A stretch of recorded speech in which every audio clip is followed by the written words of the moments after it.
All right, ladies and gentlemen, as most people in America know, April 20th, 1999 is a date that casts a long, dark shadow in American culture, and it's been used by the media and the political left to advocate for gun control and infringements on the Second Amendment for 23 years now. And our next guests today, Patrick, Neville, and Evan Todd, actually were there. They were students at Columbine High School, and they're joining us today to share their stories and give us their opinion on this move to use tragedies at schools to push the gun control agenda. Gentlemen, thank you for joining us today. Thanks for having me. Yeah, thanks for having us. Absolutely. Real quick, we'd love to have you guys just give a quick rundown of what your experience was that day back in 1999 and what you all went through. We can start with Patrick. Yeah, so I was there at the school that day. I'm one of the lucky ones that walked by those propane tank bombs that never exploded, luckily. Wow. It's, it's funny that we don't hear about people trying to control propane tanks, but Sure. they used other means to try to harm our students that day. And so I don't have like nearly as compelling story as, say, Evan does. And there's other people that have more compelling stories than me. But I was there that day. I spent the last 8 years in Colorado fighting to actually solve these issues in different ways that just haven't been listened to. Amen. And Evan, go ahead.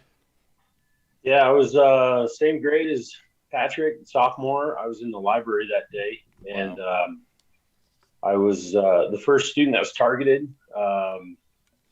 And when they came in, they lowered their shotguns to my direction, fired and shot, and that's when I was hit in the lower left side of my back.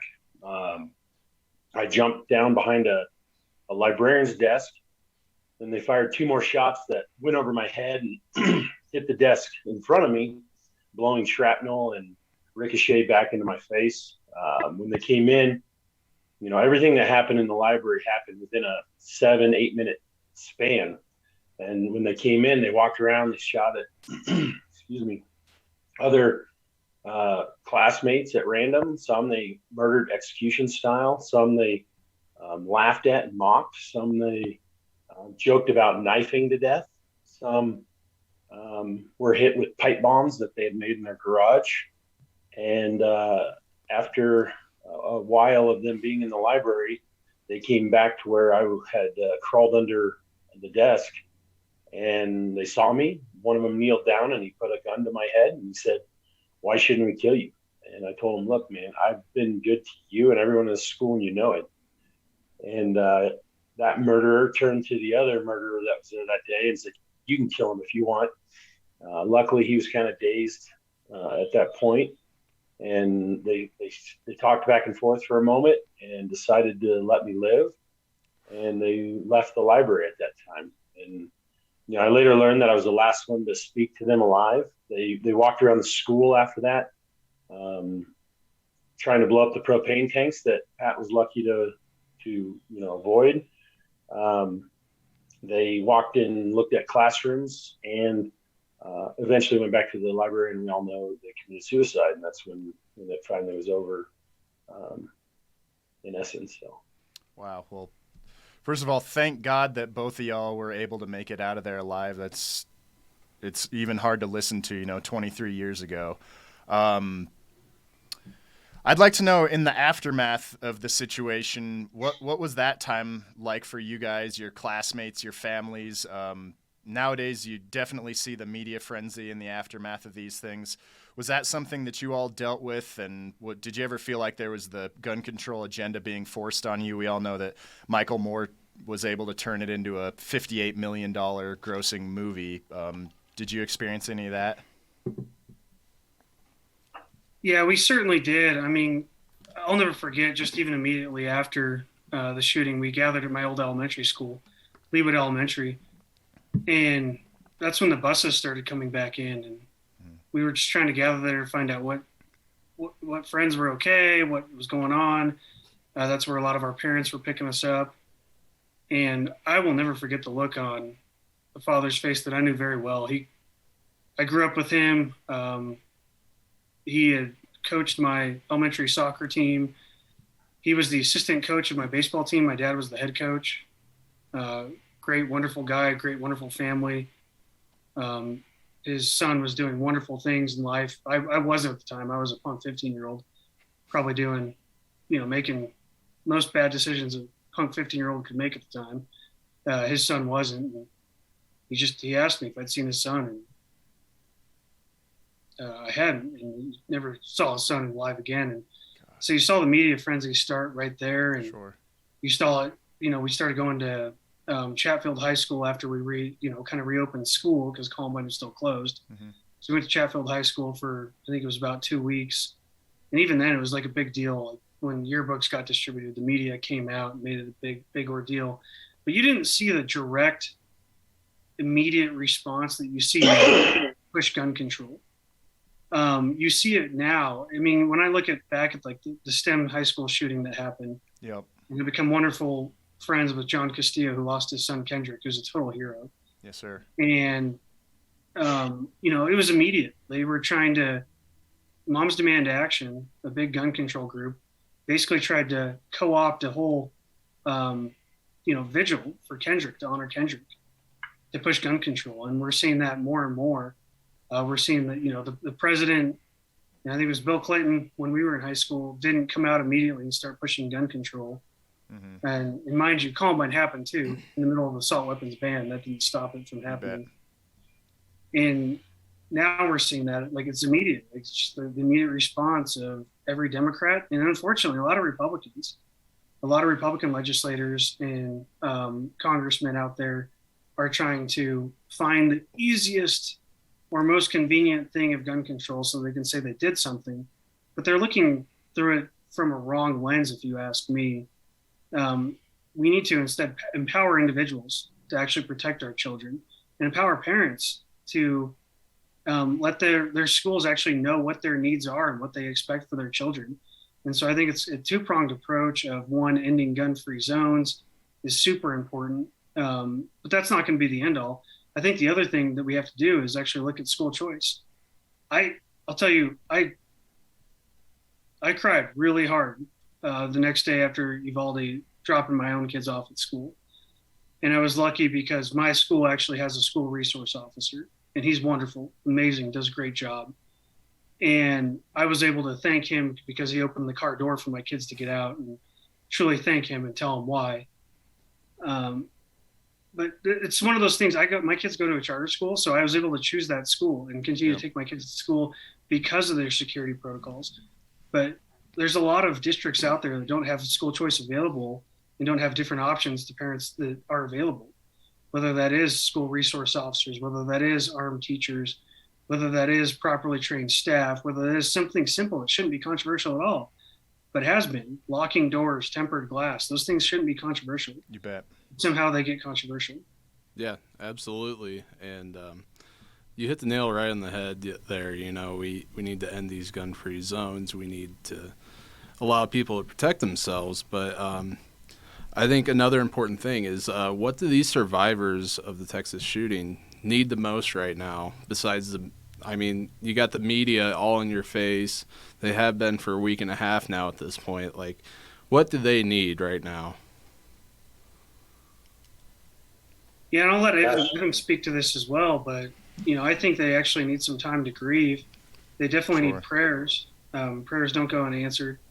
I know when I first approached John Castillo, and he's since come and testified for several of my bills, I didn't approach him trying to push any sort of agenda. I just wanted to learn more about Kendrick, and I'm glad I did, because I've been able to teach my kids about the heroism of Kendrick that day. And even on this past Mother's Day, went and visited his wife Maria with my children and gave her some flowers, and we learned more about Kendrick. And we were able to do things like honor Kendrick with naming a highway after him. We did the same thing for Dave Sanders. That took way too long, if you ask me. And I think that's part of the media problem, media storm that we have. Is I know when I was in Columbine, like immediately after, like 3 months after, even a year after, I'd be asked by lots of different people, did you know those guys?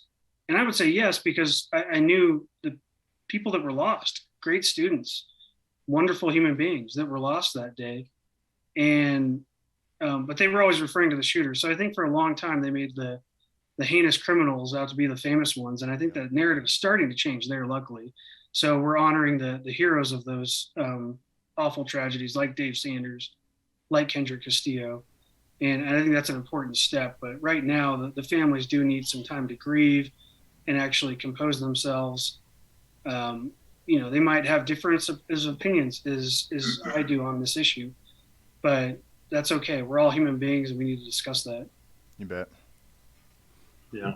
No, I totally agree. And, the thing is, Columbine, there was 2,000 students and countless faculty. You count the siblings, the relatives, the mothers, the fathers, the whole community that went through it. And, everyone has their own story and their own experience, and they're going to deal with it in their own way. And I think if there's anything you can do for that community is support them and not exploit them. And too often we see that in the media where, and I see it already because I see people who are gun control extremists who keep calling for the pictures of the murder scene to be released. And they want that just for the emotional impact to exploit the murders of these children in these awful situations to push their hateful agenda, which I know makes America more dangerous. And so we need to not exploit them in these situations. They'll have time to voice their opinions. They will have time to deal with their experience and actually formulate their own opinions. And they need to be supported, whether that's space so that they can reflect alone, or if that's an ear to talk to, or a pastor or Senate, something. They need to really deal with the tragedy of the event. And I think that was one of the things that hasn't happened after these things, because too many people are trying to push an agenda. But yeah, if they want to in the future come out after they take time, and I'll tell you, I was 15 years old, and it has been a roller coaster even to this day dealing with what happened on April 20th. There were times when right afterwards I heard the gun control extremists talking about, different laws and legislation and bans and, magazine capacity and, all these other word wars using different types of language to incite fear and confusion.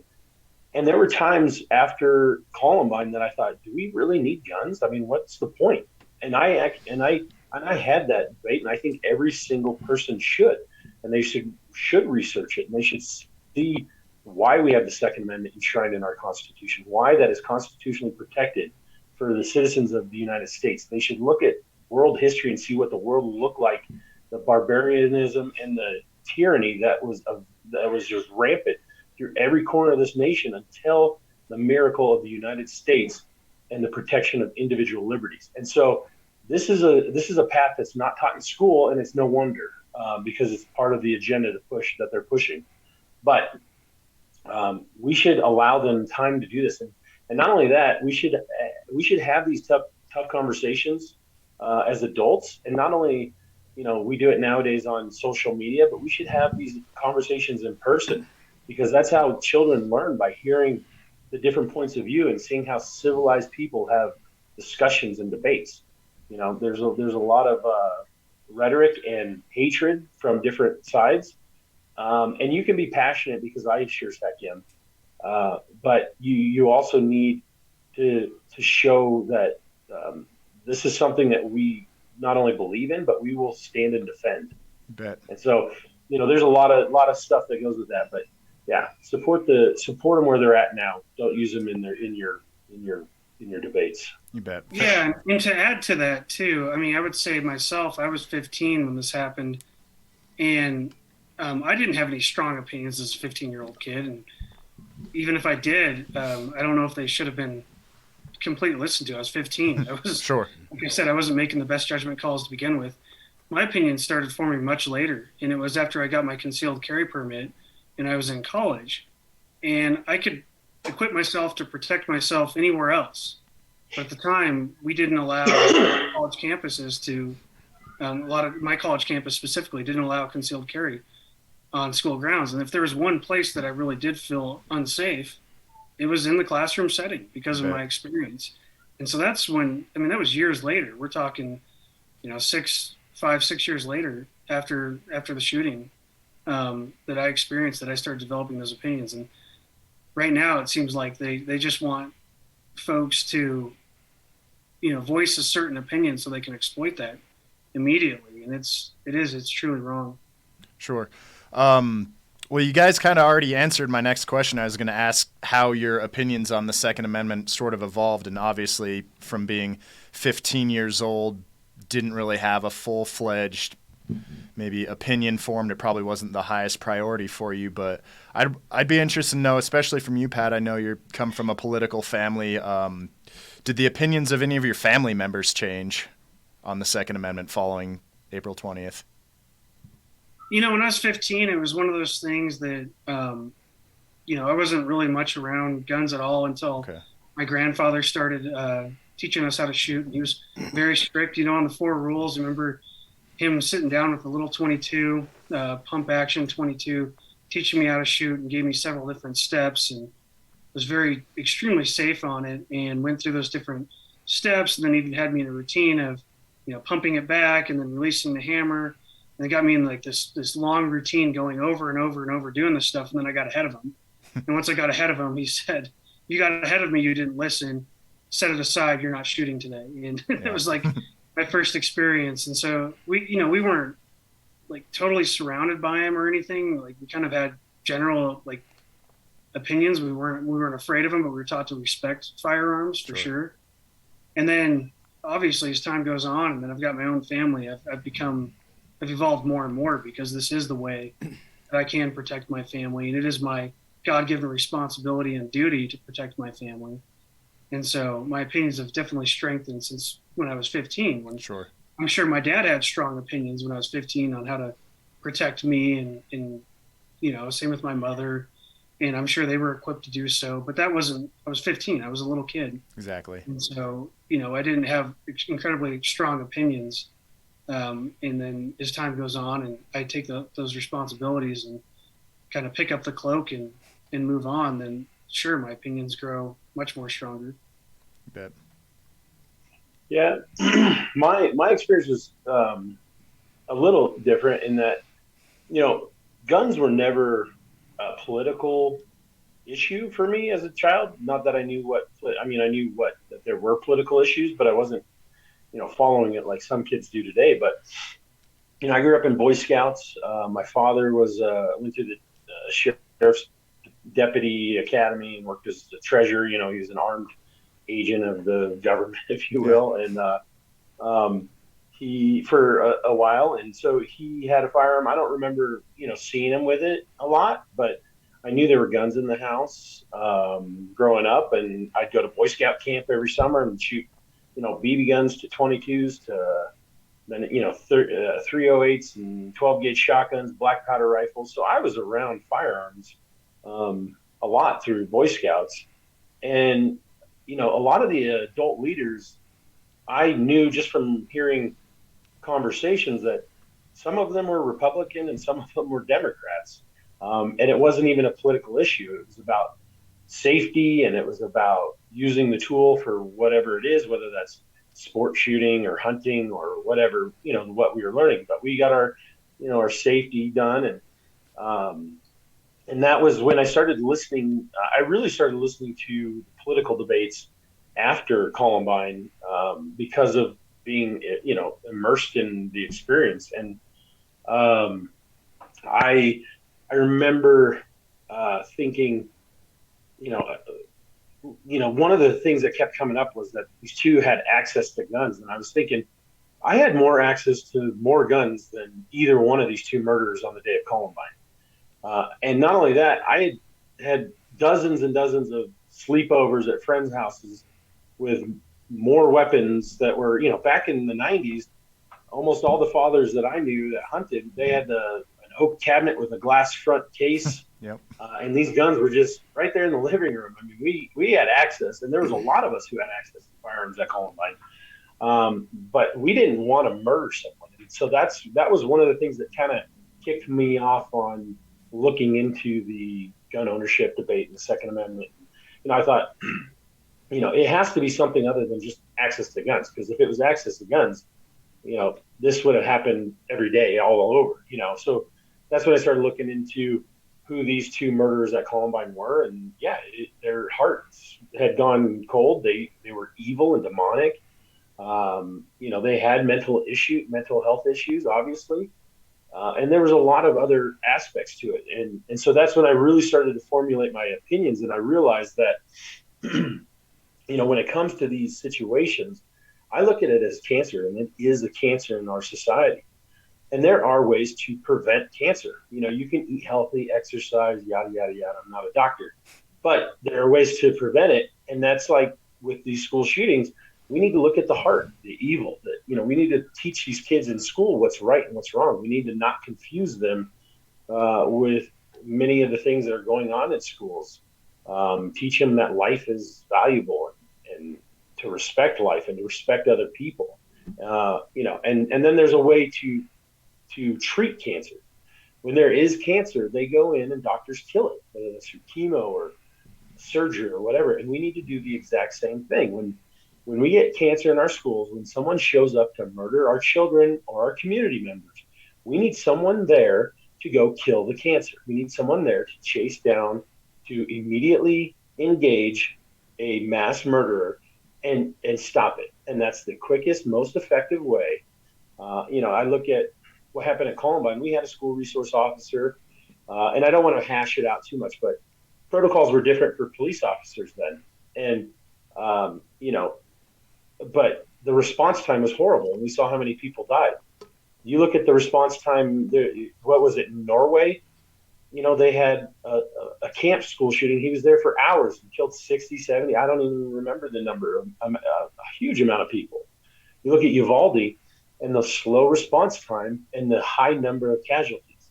And so we need immediate engagement when this happens. That's why I personally, for armed teachers, I am for school choice, because I get dozens of messages, monthly, especially, they come in waves after this, of people asking me how to get their kids in schools with armed protection. Mm-hmm. And they're being stopped by these gun control extremists, these Democrats, whether they're at the state or federal level, who all they want to do is ban guns instead of actually provide protection, because the people want their children protected.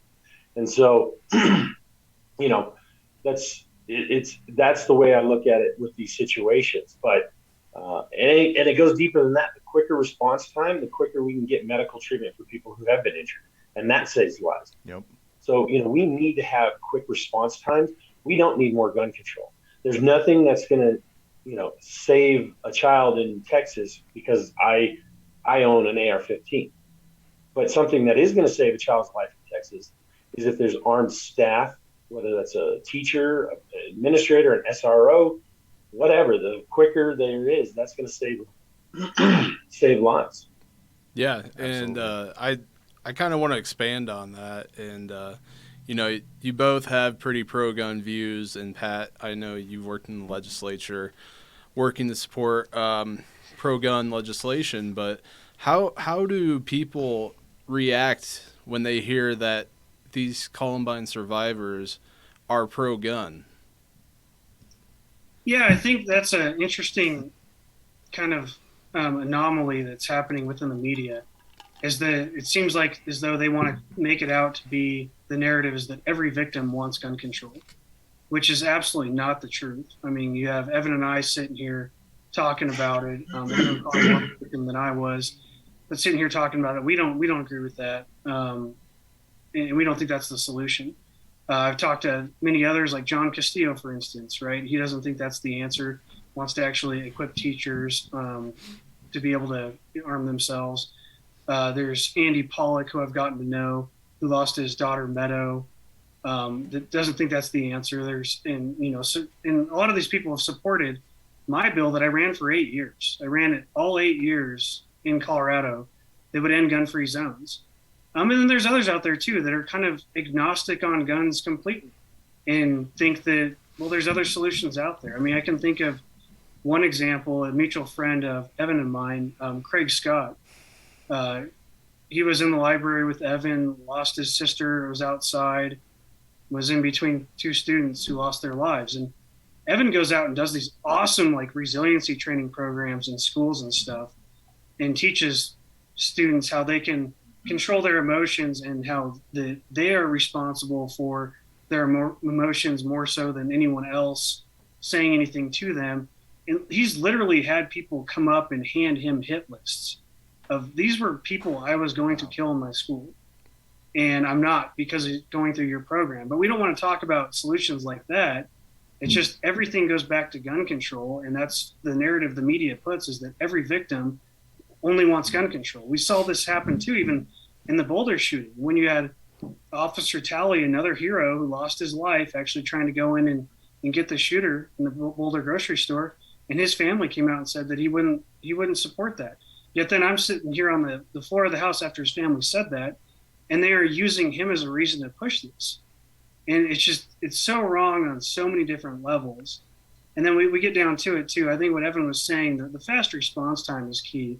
We learned a lot of lessons in Columbine. Here in Colorado, we created the D'Angelo Center to actually train police forces and school security forces to respond quickly. But I'll go even a step further. I became good friends with Alex Scarlatos, who actually stopped a terrorist attack in Europe. It was on the train. The terrorist had an AK-47 fully automatic in a gun-free continent. Yep. I mean, this is a gun-free continent, right? And because of him and his friends responding and acting heroically, they saved hundreds of lives and stopped that attack. And so they keep wanting to push this narrative, but not actually look at different solutions. And here in Colorado, I've done that. I said, look, if you don't want my bill to end gun-free zones, what other options do we have on the table? Let's talk about a school security disbursement grant that we created. We created that in, I think it was 2019, and we got $30 million of funding in that. And the school districts matched that with another $30 million. And this is the non-controversial stuff I'm talking about. We're talking about locking doors, new cameras, new communication systems, tempered glass, things like that schools could apply for. Well, that program ended, and we tried to renew it this year. We got huge backlash. This would also fund resiliency programs like what Craig Scott does. We got huge backlash. And even though Colorado had about a $4 billion budget surplus from what they had over the previous year, we got $6 million for that program. That's all they would give us. And so we ran a budget amendment to try to get it up to $30 million. The Democrats defeated that. And so it's getting really frustrating because even when you try to find common ground, it gets really tough to do. Absolutely. It gets pretty outrageous how much the media and the political class likes to really focus on what fits their narrative. They turn a blind eye to the West Virginia shooting that was stopped last week right after the Texas shooting, where an armed woman saved countless lives by using her legally concealed carry pistol to stop a shooter. No one likes to mention that Columbine happened, like you said, in the middle of the assault weapons ban, 9 years after the Gun-Free School Zone Act was passed. Obviously, it did nothing. Today, before this interview, Tyler and I were monitoring in the House Judiciary Committee in Washington. They're trying to push forth a package now that they found a shooting that they think fits their narrative, to raise the age to purchase a rifle to 21, bump stock ban, which is already a thing, safe storage laws, or really it's a home invader head start bill, as well as magazine bans. Do y'all think any of that would, A, does it stand a chance of passing? B, do you think it would really have an effect on anything? Well, I think unfortunately it stands a chance of passing because, like I said earlier, there's a lot of weak Republicans out there that are looking for something so they can say they did something on this. Yeah. And they're not looking at the other solutions that we actually proposed. I know this actually experienced this when, after the Parkland shooting, I went and visited President Trump. There were many in his staff that were actually pushing what they were calling gun violence restraining orders at the time, which we now refer to as red flag. Yep. Many as a staff were pushing that because they thought it was, okay, we can say we did this and then move on and get on to the next subject. And So I pushed back on that, was never invited back after I pushed back on that to the White House. But luckily he didn't do it. That's what we see is like there's a lot of weak Republicans out there that are willing to do this because they want to say they've done something. Well, I just outlined several different things they could do. I mean, you take a look at what $40 billion to Ukraine. What could you do with that money instead to actually protect our schools? Even leaving off like the more controversial stuff. Now, Thomas Massey has a great bill that I fully support. It's basically my bill that I've done in Colorado every year. They would totally end gun-free zones on schools. And I think that's kind of like, that should probably be the first step, because I think a lot of people don't, or they're starting to realize that these schools are being targeted because they are gun-free zones.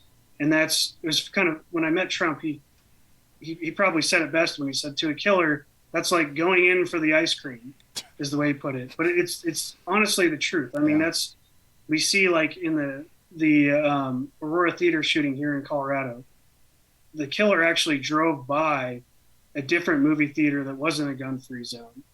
And so do we know for sure whether or not he picked a gun-free zone? No, I can't say that for sure. But knowing the mindset of someone, they go in and they look for those soft targets. So we need to look at ways we can actually harden those targets. And when you talk about these different things, raising the age, safe storage laws, for instance, the STEM school shooters, they actually, like Evan alluded to earlier, when we grew up as kids, we had that oak cabinet with glass that was much easily breakable. But the STEM school shooters, they actually broke into, an actual metal locking safe. It wasn't, a safe like I have down in my, in my house, but it was a, metal locking safe that they took some time and peeled it apart, and it wouldn't have stopped it. When you take a look at even the Columbine shooting happening in the middle of assault weapons ban, obviously that didn't stop it. But then you also take a look, they actually received some of their guns illegally, and that didn't stop them. And then going back to my friend Alex Carlatos, who stopped a terrorist attack. The guy was trying to kill many people with an AK-47 on a train in a gun-free continent, and it didn't stop him. And so I think we have to look at different ways on how we can actually empower people, especially in America. We're all liberty lovers, and that's why America is so great, because we empower the individual. And so what ways can we empower the individual? Maybe that's letting a teacher equip themselves to protect their students. Maybe that's actually giving that teacher an incentive through a school choice program. We give teachers all sorts of raises and bonuses for getting advanced degrees and different certificates. Why aren't we doing the same for teachers that actually go through solid training to protect their students? We should be doing that. And maybe that's just actually giving the parents the ability to put their kids in a school that's the best environment for their kids. And so we need to look at empowering the individuals, because that's what's made America great and will keep America great. Absolutely. Very well said. I think we're going to wrap it up here, gentlemen. We are greatly appreciative of your time and for sharing your stories with us. I think this is extremely valuable. It's a narrative that doesn't get told as often as the other side's narrative, so we're excited, and I know our members are going to really appreciate getting to watch this, and just thank you very much for coming on the show today. Thanks for having us. Absolutely. Thank you.